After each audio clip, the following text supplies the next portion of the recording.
Agora na história do Miguel Santana. Se eu falar Miguel Santana, a turma não vai entender quem é, principalmente da cidade de onde ele vem. Mas se eu disser Minduim, lembra do Minduim, que nem falava no desenho? Minduim.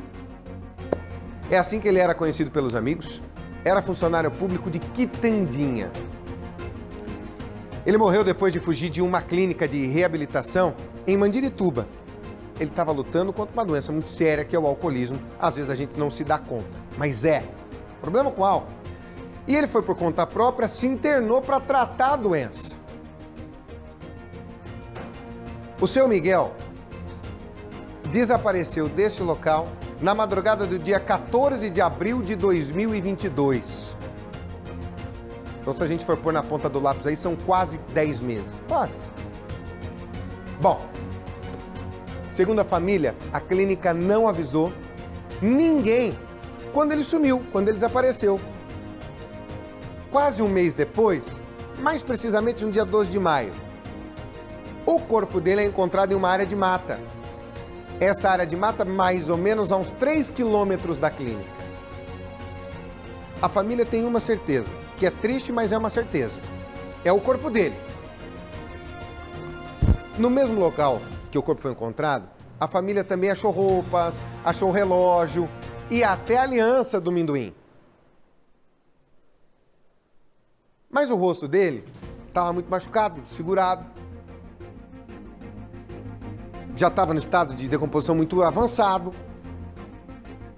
O que se achou ali foram ossos no local. A identificação só passa a ser possível por um exame de DNA. E aquele mais difícil de todos, que é por raspagem de osso, é muito complicado isso aí, demora. Só que a espera para o IML liberar o corpo já dura 9 meses. 9 meses. Gente, é o tempo de uma gestação e até agora não liberado. E o Instituto de Criminalística fez uma promessa. Atenção, família. Dentro de um mês esse corpo vai ser devolvido para vocês enterrarem, darem último adeus, enfim. A gente foi até Quitandinha para conversar com essa família, a família do seu Miguel, a família do Minduim. Porque a gente quer entender o que é que está acontecendo. Veja você, ele se interna pelo alcoolismo, foge da clínica, um corpo é encontrado a 3 quilômetros, a família tem certeza que é o corpo, ali havia pertences dele, o IML prometeu em um mês dar o corpo, já são 9 meses e nada. Veja que enredo, é muita coisa, né? É muita coisa. Numa somatória só você tem muitos fatores. E o fator principal é: essa família quer ter esse respeito. Quer poder dar dignidade para a memória do seu Miguel do Minduim. E os amigos também. Nós vamos trazer essa reportagem para você. E eu quero que você entenda junto comigo o que o alcoolismo é capaz de fazer. E é um vício muito sério, porque você encontra álcool em qualquer esquina. E ninguém não te vende. Ninguém fala assim, eu não vou vender pro Minduim porque ele é alcoólatra. Vende e não tá nem aí. Reportagem tá no ponto, Pitoca. Posso chamar? Balança.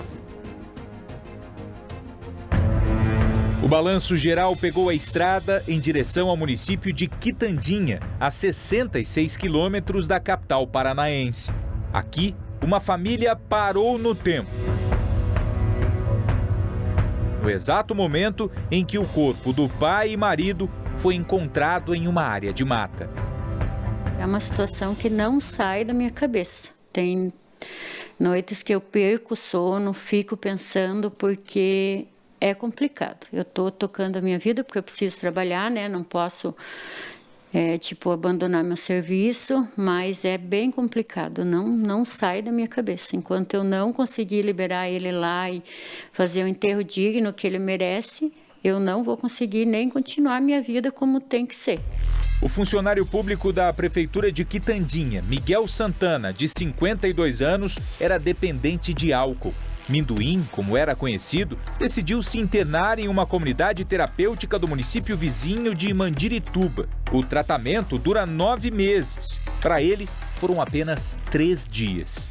O que a família e amigos acreditam que possa ter acontecido com o Miguel?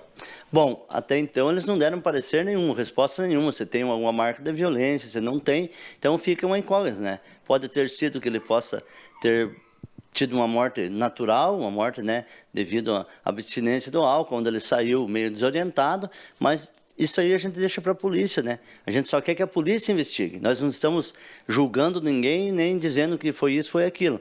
A gente só quer que realmente quem é competente, que no caso a Polícia Civil, possa dar esse parecer para que a gente possa também ficar mais tranquilo. Segundo Márcio, no dia anterior ao desaparecimento, Miguel teria tido várias convulsões e a família não foi informada pela clínica. E até então não avisaram a família, não avisaram ninguém, e até a informação que a gente tem, tipo assim, uma informação não concreta, que realmente um dia antes ele teve essas convulsões, mas nada de concreto, né? Então a gente gostaria dessa resposta. O corpo, em avançado estágio de decomposição, foi encaminhado ao Instituto Médico Legal de Curitiba e a Delegacia de Fazenda Rio Grande passou a investigar o caso. Um mês depois, a família voltou ao local onde o corpo foi encontrado e localizou a aliança e o relógio de Minduim. Nós, a esposa, os amigos, têm certeza que é ele. Mas sem um documento, sem esse laudo do IML, nós não podemos confirmar nada, né? Precisamos com que a polícia diga isso, com que o IML, né, os responsáveis, os órgãos competentes, dê o parecer para nós que realmente é o Miguel que estava lá. Miguel sumiu da comunidade terapêutica no dia 14 de abril do ano passado. O corpo foi encontrado um mês depois, em 12 de maio. Quase 10 meses se passaram e a família ainda não conseguiu enterrar Minduim. Tem meu filho, tem os netos, que até quem conhece sabe o quanto o netinho dele era pegado com ele, que vivia grudado com o vô dele. Ele mesmo pergunta: vó, quando que o vô vem? Quando que a gente vai enterrar o vô? É triste, é uma situação muito triste, né? Nós pegamos mais uma vez a estrada e nos deslocamos 20 quilômetros em direção à localidade do Rio da Várzea, em Mandirituba, local onde fica a clínica de recuperação Rancho dos Profetas. Nós chegamos até a comunidade terapêutica Rancho dos Profetas. Fomos muito bem recebidos. Foi aqui que o Miguel passou apenas 3 dias. Neste momento, há 67 homens adultos em tratamento aqui contra a dependência química, contra a dependência do álcool. Nós vamos conhecer um pouco mais sobre esse ambiente e conversar também com o coordenador do espaço para saber o que é que pode ter acontecido naquela madrugada em que o Miguel fugiu aqui do local. Os funcionários nos trouxeram a ficha de internação de Miguel. Segundo Jefferson, a família omitiu a informação sobre o grau de dependência de Minduim. Até então, não era um grau muito forte. Então, a gente foi trabalhando da maneira que a gente trabalha com pessoas que vêm com problema do álcool. Mas o grau dele já não era, né, um grau que a gente poderia estar ajudando naquele momento. Mas, como a família não explicou, a gente foi trabalhando com as ferramentas que a gente tinha e sempre em diálogo, conversando, explicando como é que estava o andamento dele, né? O coordenador me confirma que ele teve convulsões na noite anterior.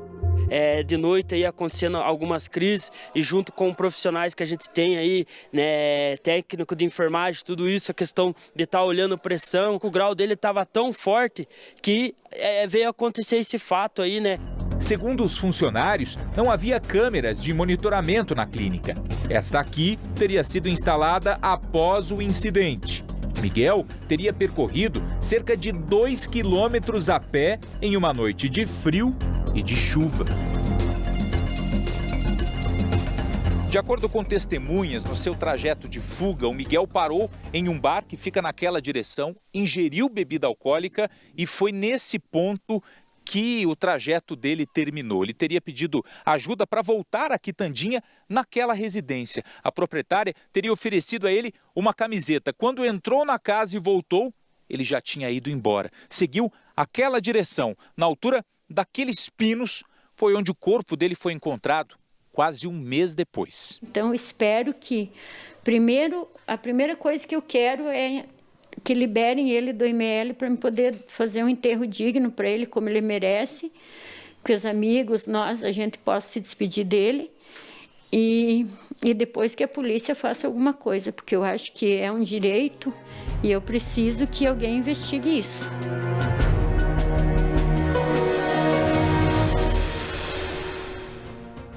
Vamos lá, gente, nós estamos falando de 9 meses, quase 10. Não é um tempo que seja aceitável. Vamos ser bem honestos nós aqui, não é. De jeito nenhum, ô Thaís Travensoli. Essa família precisa ser respeitada. Não está sendo. Boa tarde, seja bem-vindo.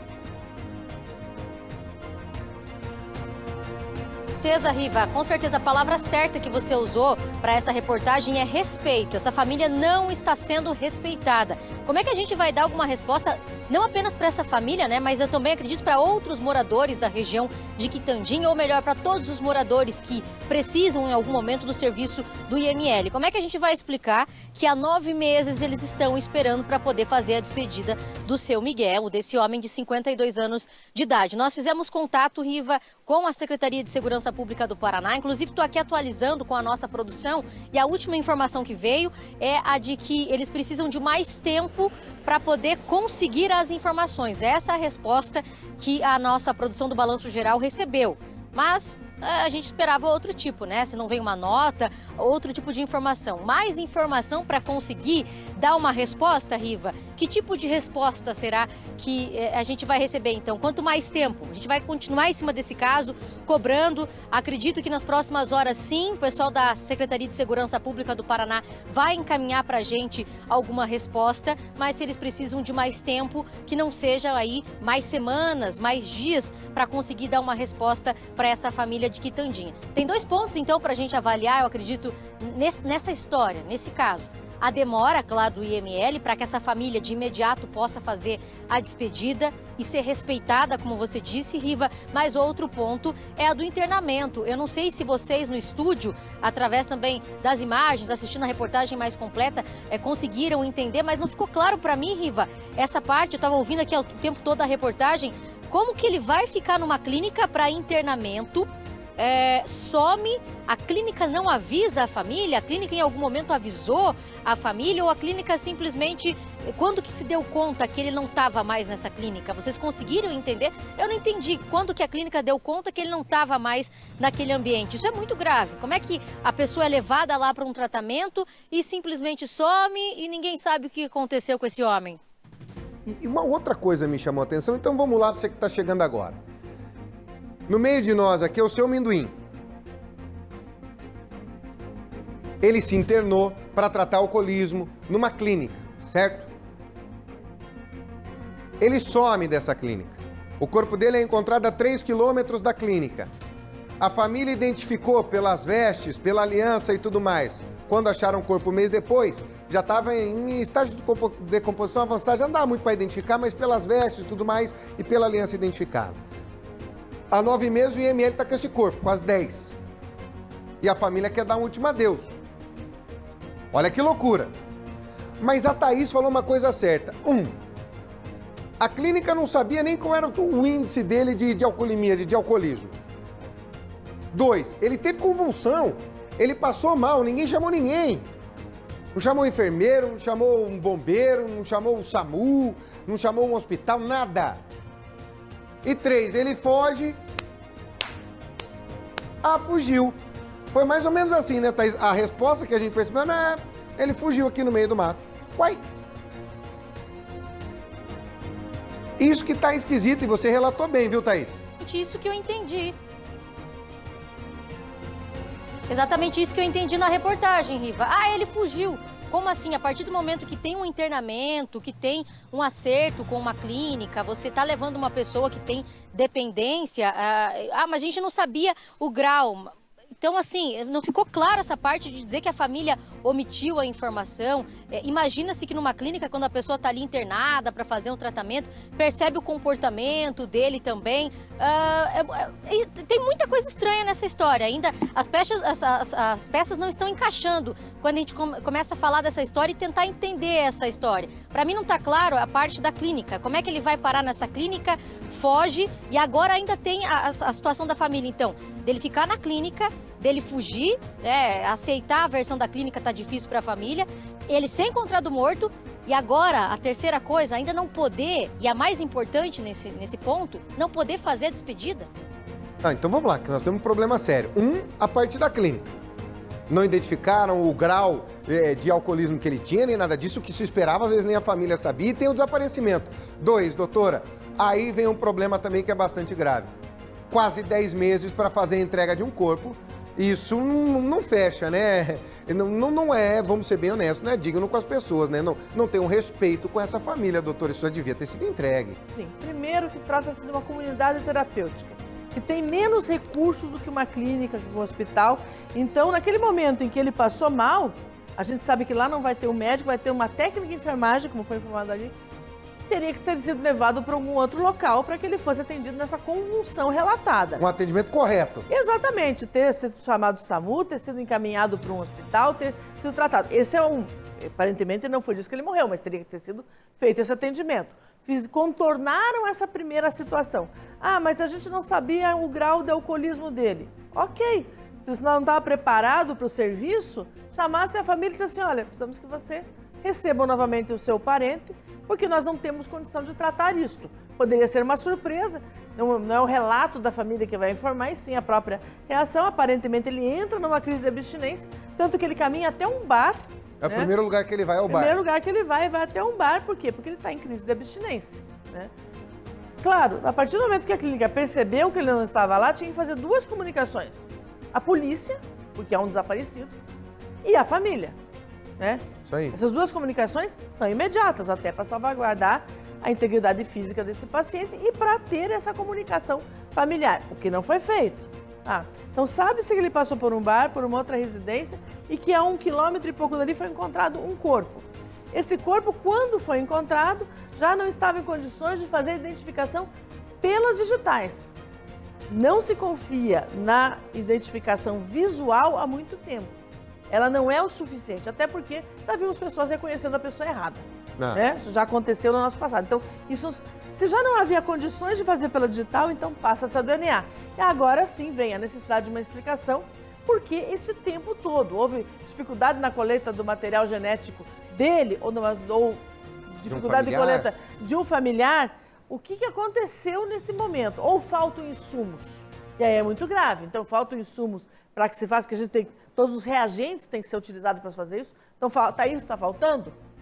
Então, nós estamos há 9, quase 10 meses faltando equipamento ou insumos para que se trabalhe no IML, e isso é muito grave. Por quê? Porque eles trabalham com todas as investigações que a gente tem. As perguntas que a doutora fez são ótimas. Por que está demorando? Rapaz, o procedimento é demorado. Aceita-se. Não, eu aceitaria tranquilamente assim, olha, demorou uns 60 dias. Eu até aceitaria isso como uma situação de terminar a colheita difícil, tá? E aí, nesse mesmo momento em que você vai ter a identificação dele, é necessário que saia esse laudo do IML informando a causa da morte. Né? Foi uma causa natural? Aparentemente, sim. O acidental, aparentemente, sim. Mas não se trabalha com aparência numa identificação, numa investigação. Investigação, qualquer pessoa que morra numa situação que você não saiba qual é, ou você já identifica como violenta, é necessário um inquérito policial. Thaís Travensoli, e aí, o que é que diz a Polícia Científica? Tem alguma resposta ou vai esperar a CESP, que vai esperar o Zé, o Antônio, o Pedro, o João? Qual é a resposta? Vamos lá então, Riva. A gente recebeu agora uma nota da Polícia Científica do Paraná que diz o seguinte: informa que a identificação do corpo não foi possível devido às condições de decomposição, que o material depende de análise de DNA e, por se tratar de ossada, o procedimento envolve etapas e procedimentos técnicos de maior complexidade. Essa é a nota, então. Vamos tentar resumir essa nota? Depende, o procedimento envolve etapas e procedimentos técnicos de maior complexidade.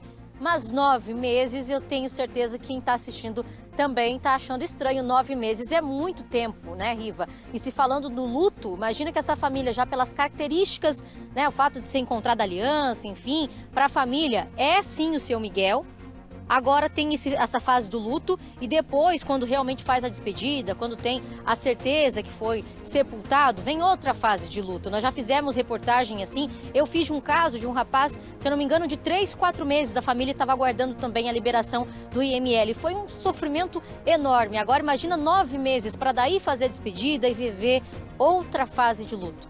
É isso, né? São pelo menos 5 fases. É preciso. Ah, não é o seu Miguel, então de quem é? Já começa uma outra investigação. Mas, acima de tudo, é preciso respeitar essa família. É a coisa mais difícil do mundo, você dar adeus.